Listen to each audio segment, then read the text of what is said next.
అమ్మ నేను మార్నింగ్ తిట్టిందని నీకు ఇంకా కోపం పోలేదా? అమ్మకి నీ అంటే ఇష్టం లేదేమో అక్క. ఇష్టం లేక కాదే. లేదక్క, అమ్మకి నేను 2 రోజులు కనబడకపోయినా ఏం అవ్వదు. ఒక్క నిమిషం కూడా అమ్మ ఉండలేదు. నీకే చూపిస్తాను పదా. చెల్లేదే? ఏమో అమ్మ నాకు తెలియదు. ఈ రోజు అది నాతో రాలేదు. నీతో రాకపోవడం ఏంటి? ఇంటికి కూడా ఇంకా రాలేదు.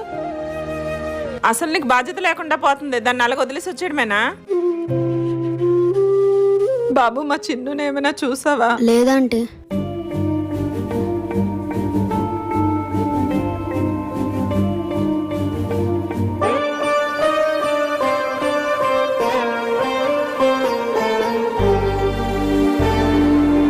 ఎక్కడికి వెళ్ళిపోయావమ్మా? ఎంత కంగారు పడ్డానో తెలుసా? సారీ అమ్మా.